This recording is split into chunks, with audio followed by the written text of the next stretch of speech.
Sie war die Lieblingsnichte der Kaiserin und sie kannte die Geheimnisse des Hofes. Sie führte eine 16-Jährige zum Kronprinzen von Österreich. Wenige Tage später waren beide tot. Das ist die Geschichte von Gräfin Larisch, Sissis Nichte und ihrem tragischen Schicksal.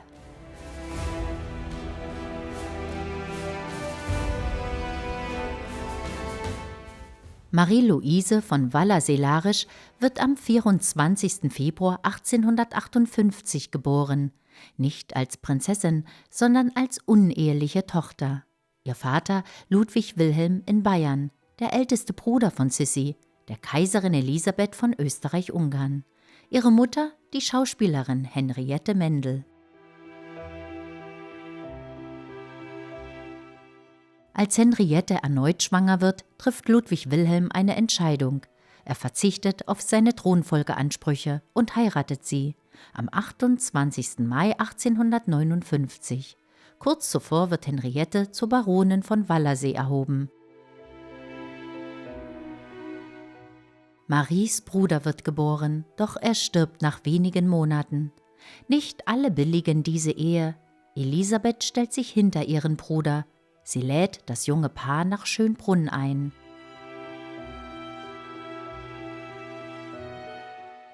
Marie wächst in Augsburg auf. Ihr Vater kommandiert dort das 4. Kavallerieregiment. Die Familie lebt in einem großen Stadthaus. Die Sommer verbringen sie in den Bergen. Ihre Erziehung ist ungewöhnlich, fast wie die eines Jungen. Schon früh sitzt sie im Sattel. Der Vater nimmt sie vor sich auf das Pferd, sie galoppieren davon. Mit 5 Jahren reitet sie ein eigenes Pony, temperamentvoll, furchtlos und wild. Marie-Louise erhält Hausunterricht und hasst ihn. Mit Gouvernanten und Lehrern gerät sie aneinander.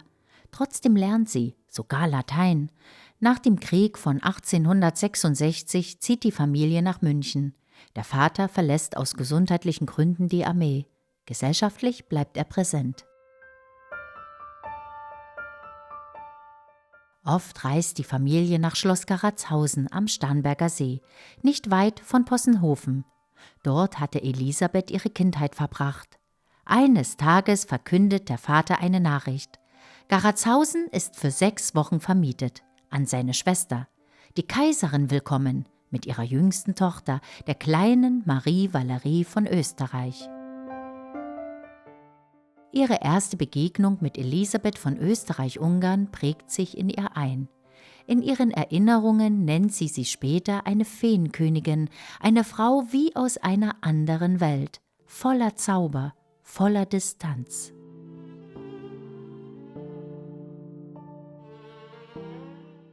Dann vergehen Jahre. Erst mit 16 holt Elisabeth sie an den Hof, nimmt sie unter ihre Fittiche.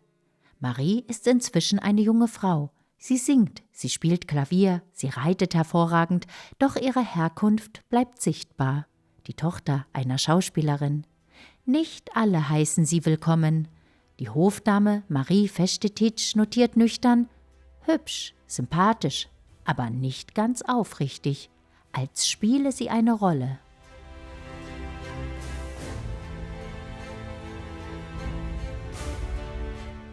Vielleicht will Elisabeth Grenzen ziehen, vielleicht Ordnung schaffen.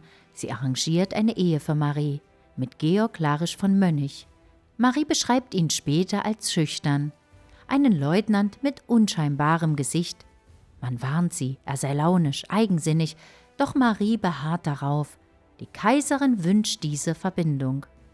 Noch am selben Tag macht er ihr einen Antrag.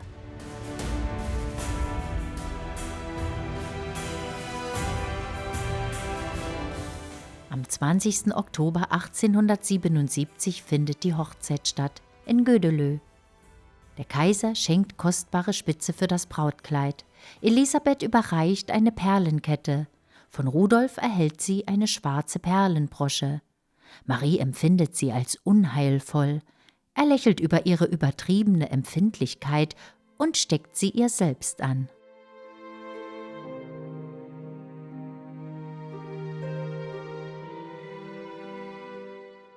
Als sie zur Hochzeitsreise aufbricht, weint Elisabeth.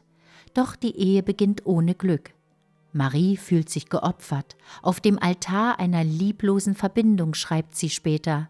Ihr Mann hält sie von Elisabeth fern. Sie leben meist auf Schloss Pardubitz.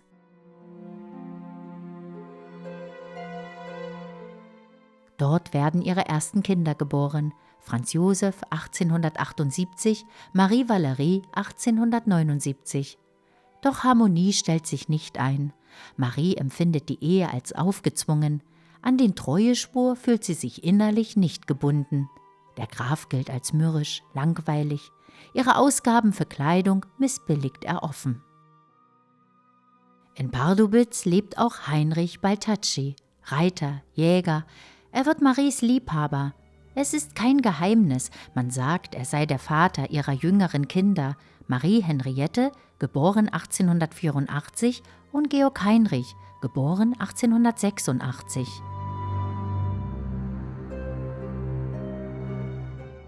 Baltacci übernimmt ihre Kleiderrechnungen, eine Art stille Unterstützung.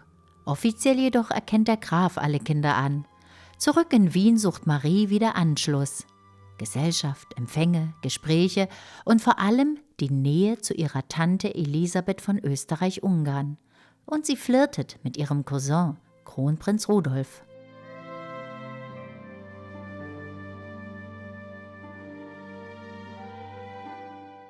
Dann kommt Meierling. Marie kennt die Geheimnisse des Hofes und sie braucht Geld. Das kleine Vermögen ihres Mannes ist verspielt.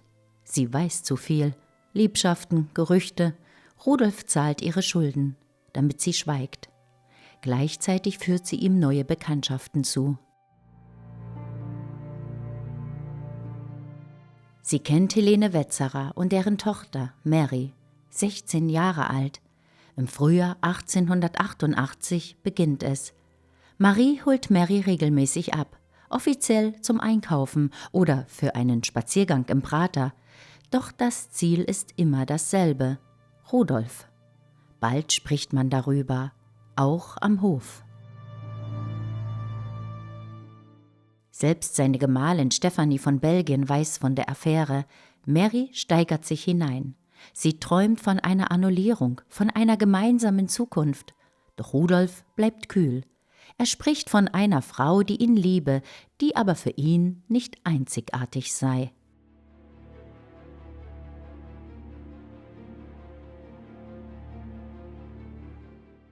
Rudolf spricht offen über Selbstmord. Er ist krank, leidet an den Folgen einer bakteriellen Geschlechtskrankheit. Er trinkt, nimmt Medikamente, er bittet Diener um Teilnahme an einem Suizidpakt. Niemand nimmt ihn ernst. Am 27. Januar besucht Marie Mary zu Hause. Mutter Helene ist da, die Schwester Hanna auch. Mary sitzt rauchend beim Tee. Der Tee ist mit Rum versetzt. Helene belehrt ihre Tochter eindringlich. Marie zieht sich mit Mary ins Schlafzimmer zurück. Dort fragt das Mädchen leise: »Sehe ich hübsch aus?« Noch am selben Abend findet ein Empfang in der deutschen Botschaft statt. Mary begegnet Kronprinzessin Stefanie demonstrativ. Die Presse berichtet von einer heftigen Szene. Auch der Kaiser ist anwesend. Seine offene Missachtung trifft Mary sichtbar. Rudolf reagiert mit Zorn. Später sagt er: »Der Kaiser hat mich öffentlich beleidigt und herabgesetzt. Von jetzt an sind alle Bande zwischen uns zerrissen. Von jetzt an bin ich frei.«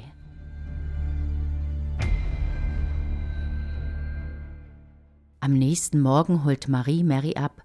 Sie erklären Mutter Helene, sie wollten einkaufen gehen. Sie kaufen ein. Dann fahren sie zur Hofburg. Während sie warten, sagt Mary leise: »Vergib mir von Herzen all den Kummer, den ich dir bereitet habe. Was auch geschieht, glaube nicht, dass ich dich täuschen oder hintergehen wollte.« Kurz darauf verlassen Rudolf von Österreich-Ungarn und Mary Wetzerer gemeinsam die Räume. Rudolf kehrt allein zurück. Er befiehlt Marie, zur Mutter Helene zu gehen. Sie solle sagen, Mary sei beim Einkaufen verschwunden. Marie widerspricht. Rudolf wird aufbrausend. Er zieht eine Pistole, fuchtelt damit vor ihrem Gesicht, dann drückt er ihr Geld in die Hand. Sie solle den Kutscher bestechen, damit er ihre Geschichte bestätigt. Marie gehorcht.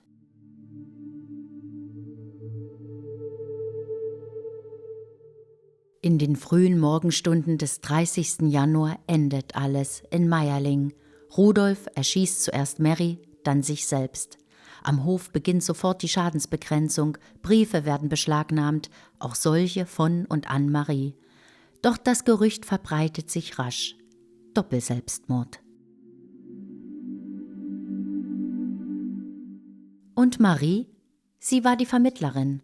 Vielleicht hofft sie noch, ihre eigene Rolle zu relativieren. Sie bietet an, den Polizeichef aufzusuchen. Doch er lehnt ab. Keine Einmischung in private Angelegenheiten des Kronprinzen. Der Skandal ist gewaltig. Der Hof braucht eine Erklärung und schnell eine Schuldige. Marie war die Vermittlerin gewesen. Sie hatte Treffen ermöglicht, Nachrichten überbracht, Türen geöffnet. Sie wusste zu viel. Nun wird sie öffentlich zur Hauptverantwortlichen erklärt.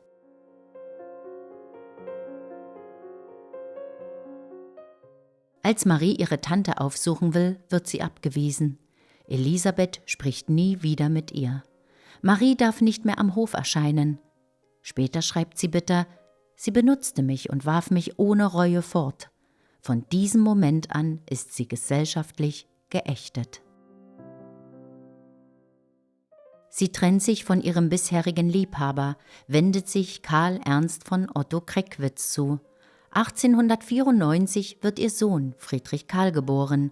Doch ohne ihre Stellung am Hof verliert sie an Bedeutung. Auch für ihren Ehemann. 1896 wird ihre Ehe geschieden.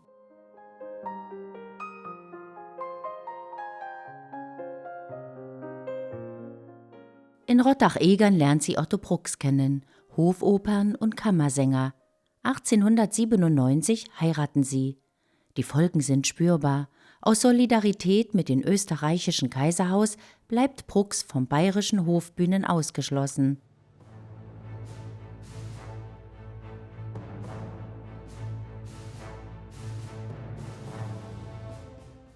Engagements werden selten.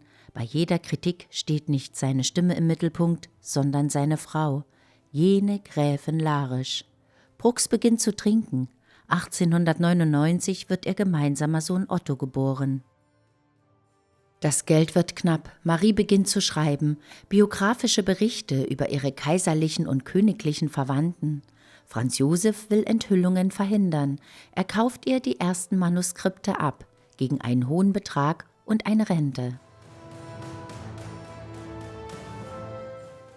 Doch die Schulden bleiben und der Wunsch, den eigenen Ruf zu rehabilitieren. Immer wieder sucht sie Kontakt zu Verlegern, zu Journalisten. Ihre Nähe zur kaiserlichen Familie bleibt ihr einziges Kapital. 1907 stirbt Marie Henriette an den Schwarzen Blattern. 1909 folgt Georg Heinrich in Neapel. Suizid. Die Gründe bleiben im Dunkeln, familiäre Belastungen, gesellschaftlicher Druck. 1913 sucht Marie-Louise erneut die Öffentlichkeit. Trotz bestehender Vereinbarungen mit dem Kaiserhaus nimmt sie Kontakt zu einer englischen Journalistin auf. Gemeinsam entsteht das Buch My Past. Es erscheint im selben Jahr und als Raubdruck in Deutschland. Die Auflage ist hoch, doch der erhoffte finanzielle Durchbruch bleibt aus.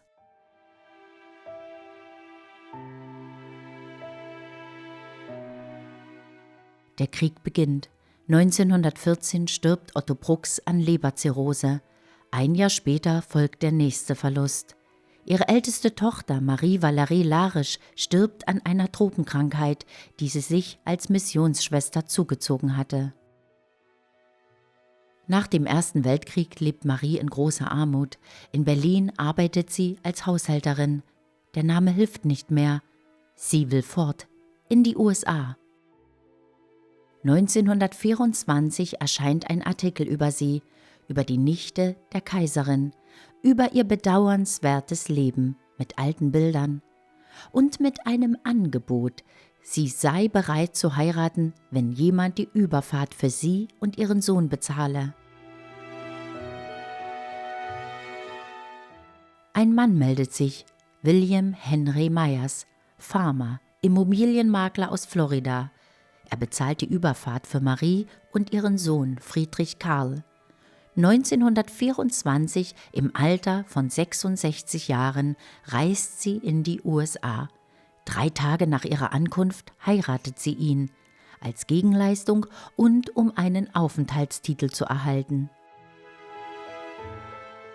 Später betont sie immer wieder, es sei eine Scheinehe gewesen, doch die Realität ist anders. Myers hatte gehofft, als Gatte einer europäischen Gräfin Ansehen und Geld zu gewinnen. Stattdessen misshandelt er sie. 1926 flieht Marie nach New Jersey. Dort arbeitet sie als Köchin und als Putzfrau.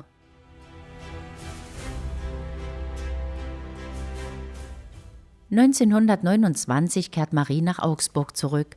Sie ist 70 Jahre alt, in die Stadt ihrer Kindheit. Sie lebt bescheiden, zurückgezogen. Vom Haus Wittelsbach erhält sie eine kleine Rente.